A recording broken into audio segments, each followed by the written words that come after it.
సినిమాల్లో సమరసింహ నువ్వు సల్లగుండాలి అన్నది, పైగా నేను రాయలసీమ నుంచి వచ్చాను, ఫ్యాక్షనిజం చూసిన వాడిని, ఫ్యాక్షనిజం మీద రిపోర్టింగ్ చేసి బెదిరింపులు కూడా ఫేస్ చేసిన వాడిని నేను. అసలు అందులో నాకైతే ఎంత సింపుల్గా హాయిగా వాడేమో చల్లగుండాలి, వీడు బాంబు వేయాలి, వీడి చెయ్యి విరిగిపోవాలి, ఎంత ఒక వీడియోని చూపించినట్టు అందులో అన్ని ఫ్రేమ్ చేసేసారు. దాని నేపథ్యం ఏంటన్నా? యాక్చువల్గా అప్పటికి దళిత ఉద్యమాలు కారంచేడు, చుండూరు ఇవన్నీ జరిగిన తర్వాత ఒక రకంగా ఉద్యమాల నాయకత్వం నాకు మొదటి నుంచి సుధాకర్ అని మా ఫ్రెండ్ 85లో ఎస్ఐపి అయినప్పుడు ఒక లెటర్ పెట్టినాను. అప్పుడు నేను ఇప్పుడు నాయకులు అనే వాళ్ళు ఏం చేస్తారు, ఈ మీటింగ్ ఉంది, ఇప్పుడు నువ్వు ఎందుకు పోయినావు ఇట్లా అంటే బాగా అంటే వాళ్ళు ఒక మామూలుగా ఉండపోయేది. కమిటీలో ఇట్లా కూర్చొని గంటలు గంటలు చర్చలు పెట్టేది. ఇంత సమయం వేస్ట్ చేస్తారు కదా, ఈ సమయంలో ఇంకా పుస్తకాలు చూడవచ్చు కదా అని మొదటి నుంచి ఇన్స్టిట్యూషనలైజ్ కావడానికి నాకు పార్టీ నాయకులు అనే వాళ్ళు ఒక యోగుల్లా, అంటే మా తన గురువులు ఉంటారు, చాలా విషయం తెలుస్తుంది. మనం అడిగితే చెప్తారు. రమణ మహర్షి దగ్గర పోతే ఏమైనా ఎప్పుడు మా తన కూడా చదివి వాళ్ళు అడిగితేనే చెప్తారు, వాళ్ళు ఏం పట్టించుకోరు. అట్లని వాళ్ళ లోపల ఏం లేదు. ఇది బాల్యంలో నా మీద ఒక బలమైన ముద్ర పడ్డది. పార్టీలో కూడా నాయకులు అట్టుంటారని అది దాని నేపథ్యం చెప్తున్నాను. నేను 85లో వేసిన చర్చ పాట రానికి చాలా లేటుగా వచ్చింది వేరు. రేపు విప్లవం వస్తే ఒక నాయకుడితో మాకు చిన్న ఘర్షణ సుధాకర్ నాకు, ఇప్పుడు మేము కార్యకర్తలం, నువ్వు నాయకుడివి, విప్లవం వచ్చినా కూడా నువ్వేం చేస్తావు, నువ్వు మంత్రి అదైతే మేము కార్యకర్తలు ఉంటాం కదా. సమానత్వం అనేది ఎక్కువ ఉంటుంది. సమానత్వం అనేది విప్లవం కంటే ముందే తన ఆచరణలు ఉండాలి కదా. నాయకునికి కార్యకర్తకు మధ్యలో అంతరాలు ఉండొద్దు కదా. నాయకులు తిన్నట్టు కార్యకర్తలు ఉన్నట్టే నాయకులు ఉండాలి, నాయకుడు అది కమ్యూనిజం లెక్క కదా అనేది ఉండేది. అట్లనే ఉద్యమాల్లో కూడా ఇది వాళ్ళ పిల్లలు నేను నా పిల్లలు ఇంగ్లీష్ మీద తెచ్చుకుంటా. నేను ఎప్పుడైతే పిల్లలు మంచిగా తెచ్చుకున్నానో నేను మిగతా పిల్లలను ఉద్యమాలు ఒక్కమని చెప్పలేదు. నేను నాకు అది తప్పని అంటలేను. మరి ఎవరు చేయాలి త్యాగం అనొచ్చు కానీ మనం చేయని పని కోరే. అట్లనే ఈ ఫ్యాక్షన్లో దాన్ని ఏం చేసినట్టే పేరు దొరికింది. తర్వాత భరత్ సింహారెడ్డి, సమరసింహారెడ్డి సినిమాలు వచ్చినాయి. యాక్చువల్ మా జిల్లాలో వాళ్ళు నిజంగా నేనంటే నన్ను మంచి చూస్తాను, నేను కూడా వాళ్ళతో ఎవరితో నేను పెట్టిన ఆ సినిమాలు చూసి ఇలా యాక్షన్ అక్కసి.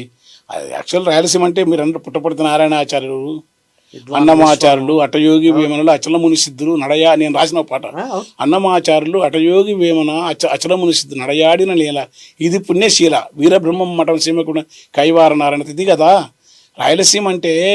భరత్ సింహారెడ్డి, సమరసింహారెడ్డి, నీళ్ళు ఏమంటే రక్తం గడి ఎంత దుర్మార్గం అంటే ఆ వైలెన్స్ను గ్లోరిఫై చేసి చెప్పడం అనేది ఉందో అంత, అది నాకు సినిమాల ప్రజలేమి కేకలేడు తెలియదు. అది క్రూరత్వం కదా. వాడు చంపే అరే వాడు ఇప్పుడే వేసిన అటు చంపే అవన్నీ సినిమాలు చాలా భయంకరంగా ఉన్నాయి. ఈ చేసే పని వీళ్ళకి తెలియాలి. ఇప్పుడు ఊళ్ళలో జంతువులు బొడ్రాయి పని దున్నపోతులు బలి అని చెప్తారు. ఎవరు అర్చకులు ప్రధానం. కానీ ఆ బలిచ్చేటోడు ఆ దున్నపోతులు బలి అని చెప్పిన ఊరి పెద్ద కానీ తన బిడ్డలు ఉంటారు, పిల్లలు ఉంటారు, మనవలు ఉంటారు. దాన్ని బలి అని చెప్పినాడు ఎప్పుడైనా వాళ్ళ పిల్లల వయసు చూపించండి నరుకుతుంటే. ఆ క్రూరత్వాన్ని ధర్మం పేరుతో ప్రచారం చేస్తుంటారు, హింసనం. ఈ సినిమాలో కూడా అది వీరత్వం పేరుతోని, గొప్పతనం హోదా పేరుతోనే ఒక శౌర్యం, ఒక రాయలసీమ శౌర్యం. ఇదేంట్రా బాబు, దీనికి చేసుకోవడానికి ఎంత బాధ ఉంటుంది. కనుక వాడు ఏం చేయలేని ఒక నిస్సాయ బాధ అనిపించింది నా మనసులో. నాకు ఏదైనా సంఘటన తెలిస్తే ఇక్కడే కాదు, ఈవెన్ తియాన్మెన్ స్క్వేర్లో చైనా అంటే నాకు మహా ఇష్టం, ఎప్పటికీ ఇష్టమే. చైనా చాలా గొప్పగా ఉంటుంది ఆ అభివృద్ధి. కానీ తియాన్మెన్ స్క్వేర్లో 10,000 మంది విద్యార్థుల మీదకి నడిపినంటే చాలా బాధపడుతున్నాను. రష్యన్ విప్లవం, టాలుస్టాయ్, మా లెనిన్, మైకో ఇట్లందరూ ఇష్టమే. కానీ స్టాలిన్ తన సహచరులకే శిక్షలేసి మరణ శిక్షలు వేసినప్పుడు అంటే కమ్యూనిస్టులు ఇట్లుంటారా విప్లవం కోసం. అయితే విప్లవం కోసం వచ్చాం ఇంత కఠినంగా ఎందుకుంటారని ఈ మనసులో ఎప్పుడు ఎక్కడ ప్రపంచం ఏంటట. అందుకే గద్దొచ్చే పాటలు రాస్తుంటారు. ఉద్యమాలు కూడా ఈవెన్ తెలంగాణలో జరిగిన నక్సల్బరీ లాంటి ఉద్యమాల్లో కూడా దళము ఊర్లకు వచ్చి దొరల రచ్చకిడి చేసిన పాపాలు, అన్యాయం, అక్రమాలు నేను అదురు దెబ్బ కొట్టి బెదిరి పెట్టాలి కానీ ప్రాణాలు తీయొద్దని పబ్బతి పట్టే అవి కూడా పట్టినా కదా. నా మనసులో ఉన్న ఒక మనిషి ఆ పాత్ర ద్వారా చెప్పిస్తాను నేను. నాకు ఈ చంపడం ఇదంతా హీరోయిజం, ఎంత అమానుషత్వం అని నిస్సాయ స్థితిలో ఇట్లా అని కాదన్నాం అనుకో, మీరు ఫ్యాక్షనిస్టులు, దుర్మార్గులు మీరు అన్నట్లే బాగుండి ప్రబోధాలు ఇవన్నదని చిన్న ఒక చాలా తమాషాగా అసహనంతో కూడిన బాధతో అద్భుతమైన సందేశం ఉంటుంది. బాధతో కూడినది ఇట్లా చెప్తే కాదు. ఆ ఫ్యాక్షన్ వాడి రావచ్చు. ఎందుకు వచ్చామని మీరు సల్లంగా ఉండాలి బాబు, మీరు మంచిగా ఉండాలయ్యా అని మొదలుపెట్టిన. అట్లా అది చాలా అద్భుతంగా ఉంటుంది. ఆ తర్వాత ప్రేమరాజు ఆ సినిమా కట్టుకున్నాడు. ఆ సినిమా మీరే నటించారు కూడా కదా? ప్రేమరాజు అతని మంచి సన్నివేశం బాగానే ఉంది. అతను ప్రేమరాజు మన మిత్రుడే. ఆయన తీసుకుపోయా గుండు హనుమంతరావు నేను ఈయన బాగుంటుంది దుంకి పాడి. నేను అదే అడగబోతున్నా. ఆ పాట ఈశ్వరకృష్ణ మంచి మ్యూజిక్ చేసినాడు. నేను ఒక 30 ఏళ్లుగా మీతో ప్రయాణం చేస్తున్నా. ఈ మధ్య కొన్ని ఏళ్లుగా నేను మిమ్మల్ని కలవలే. ఇప్పుడు మిమ్మల్ని చూస్తుంటే కాస్త అంటే వయస్సు పెరిగిన గోరటి వెంకన్నను చూస్తూ కాస్త నడవడానికి ఇబ్బంది పడుతున్న మనిషిని చూడడం నాకు ఇబ్బందిగా ఉంది. ఎగిరి అలా అయిపోయిందా?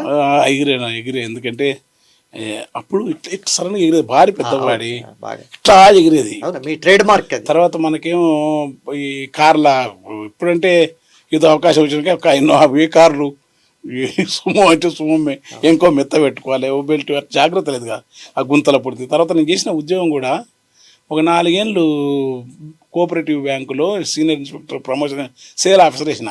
సేల్ ఆఫీసర్ అంటే వెహికల్ ఇస్తారంట. వెహికల్ ఏంది, డొక్కు జీపులు ఉంటాయి. ఉద్యోగం ఏంది, ఆ డొంకల బావుల కాడికి ఎత్తుకుంటే తిరుక్కుంటే ఇట్లా కింద వేసి మీద నడువులన్నీ పోతాయి. చాలా అట్లా నేను రెస్ట్లెస్ వర్క్ చేసాను జీవితంలో నేను. తర్వాత ఈ నుంచి మాపునారు అప్ అండ్ డౌను, అక్కడి నుంచి ఇంకో తన ఫీల్డ్ జాబు. ఈ తిరగడం అంతా అయిపోయి శరీరం అరిగిపోయినాయి, ఎక్కడెక్కడ ఎముకలు మోకాళ్ళు అన్నీ అరిగిపోయినాయి. కనుక ఇక దాన్ని బాగు చేసుకుని జాగ్రత్తగా ఉండాలి. తర్వాత పైగా పెట్టిన ఇదంతా ఓకే ఎత్తే మళ్ళీ ఇట్లా ప్రోగ్రామ్ ఎగిరి దుంకి మంది. ఇప్పుడు కళాకారుని కదా, అది గాయకునే కాదు, రచయితనే కాదు, కవిగానే కాకుండా ప్రదర్శన కళ, గ్రామాన ప్రాంతాల పౌరాణిక రక్షగాన కళ నుంచి ఇచ్చిన ఒక సిస్టాన్ని టేసి ఒక ప్రయోగం చేస్తా. ఆ ప్రయోగం బహుశా గద్దరన్న వీళ్ళందరూ చూడగా రావచ్చు. మా ఫాదర్ అది శారీరక శ్రమ చేస్తూ ఎగిరితే ఏం కాదు, శారీరక శ్రమకు దూరమై డిసిప్లిన్ అయ్యేది. కానీ ఇప్పుడు ఎన్ని నాకు మీ వాటిల్లో వాగు ఎండిపోయారా అనేది ఒకటి. అసలు అది వాగును పట్టుకుని ఆ వాగు మన జీవితము, వాగు పంటలు, వాగు సస్యశ్యామలం ఎన్ని దాని చుట్టూ ఇట్లా పిండేశారు. అంటే దానికి ముందు ఏదన్నా ఊరికే అట్లా కదిలే లేక ఏదన్నా సందర్భం అనుకున్నారా? నేను మా ఊరికి రఘుపతిపేట, నేను 10th క్లాస్ అయిన స్కూల్కు వాగు దుందుబి నది. ఆ వాగులో ఒకసారి బలరామని మా పెద్ద ఆయన అందరూ కూర్చుంటే వాగు ఎండిపోయి ఉట్టి ఇసుకలో కూర్చున్నాం. వాన రావాలని కూడా నమ్ముతారు, పాట వాడినాము. అందరూ ఇప్పుడు బాలరామునుడు సాగర్ అని మిత్రుడు కొందరు. వాన లేదు, ఎండాకాలం. ఇట్లా ఈ పాట కొంచెం కొద్దిగా మొదలెట్టిన. అబద్ధం అంటే ఇదంతా మళ్ళీ 10 నిమిషాల తర్వాత చినుకులు పడ్డాయి కొన్ని. ఆ రోజు ఎండాకాలం ఘోరం. ఆ పాట అంటే అన్నిసార్లు మళ్ళీ కాకతాళీయంగా పడి ఉంటుంది, అదే నేను అనలేదు. కానీ నాకు ఆ వాగు మీద మస్తు ఇష్టం. హాస్టల్లో వేసినప్పుడు హాస్టల్ వాతావరణం, ఇరుకు గదులు, ఒక్కో గదికి 40 మంది.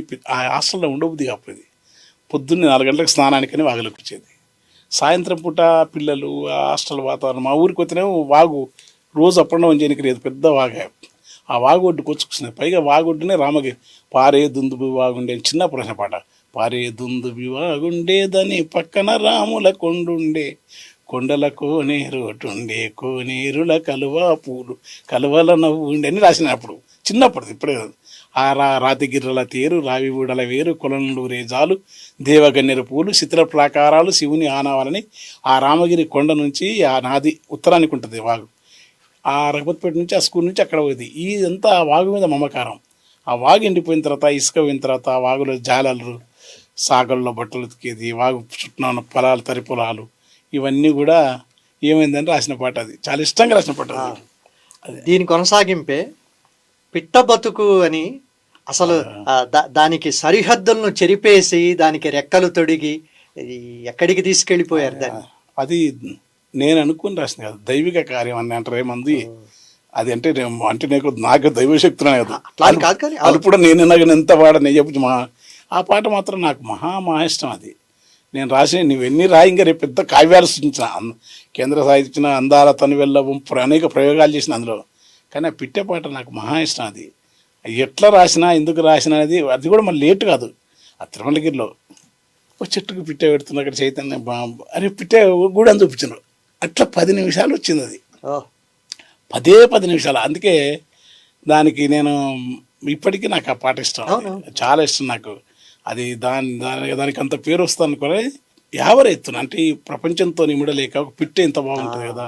ఇప్పుడు నేనే మీరు ఇప్పుడు మీద మగదన్న కనుక బాగా తెలిసిన వారు లోకాన్ని ఈ ప్రపంచంతో కొంచెం పూర్తిగా దగ్గరగా దీంతో అనుసంధానమే లేదు. రచయితల కవులు కూడా ఇప్పుడు చాలామంది రచయితల కవులకు నేనంటే మొన్న ఒక పుస్తకం చూపించిండు.